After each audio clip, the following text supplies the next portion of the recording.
Chapter 1. The Ruins and the Rain. Rain fell in sheets, turning the forest floor into a bed of mud and broken twigs. At its heart, half buried under ivy and moss, stood the crumbling chapel, bones of stone that had once held prayers, now hollowed out by wind and time. Inside, Evil sat alone on the cold steps of what had once been the altar. His cloak, black as a starless sky, was soaked through, but he barely noticed. He could feel the drip of rain through the holes in the chapel's roof, cold trails sliding down his neck, but no shiver came. He hadn't felt warmth or chill in more than 2 centuries. He stared at the broken stained glass window above him, a mosaic of saints whose faces were gone, lost to time and storms. A place meant for light, now his shelter for shadows. He did not expect the footsteps. Light, careful, too soft to be human in this forest. But they were. He smelled her first. Something pure, sharp like mountain air. He knew the scent of humans, sweat, iron, fear. But this one was different. No fear. She stepped through the threshold. A girl draped in a thin white cloak, edges soaked through with mud.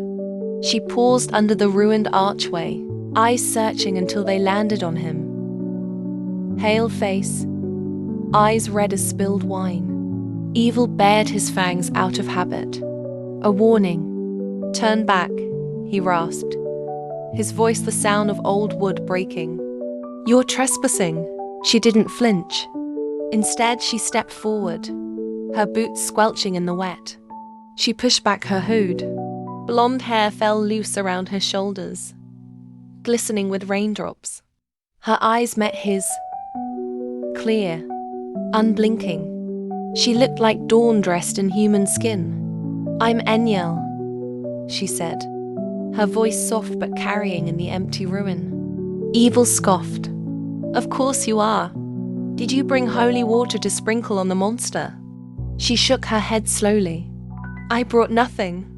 Just myself. He pushed himself to his feet in one smooth, predatory motion. Tall, dark, lean. Hunger carved into the sharp angles of his face. She saw his fangs catch the candlelight. And what do you want, Enyel? He mocked, the word tasting like ash in his mouth.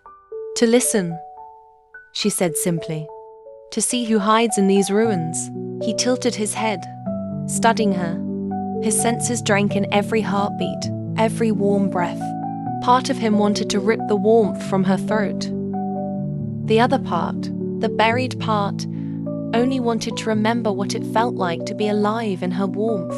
You think I'm lonely, he said, stepping closer. His boots were silent on the cracked stones. Aren't you? Enyel asked, not moving back. He froze. A memory flickered behind his eyes. A village square, a mother's lullaby, the smell of bread at dawn. And then fangs, blood, the scream of a boy who woke up something else. I don't need your pity, he hissed. It's not pity, Enyel said.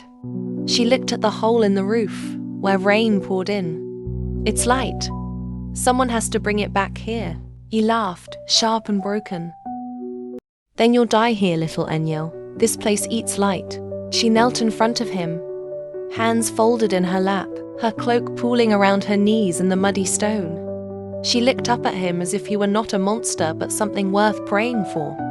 Then let it eat me too, she whispered. Outside, thunder rumbled. Evil stared down at her, this girl with dawn in her eyes. And for the first time in 100 years, the taste of hunger was not the only thing on his tongue.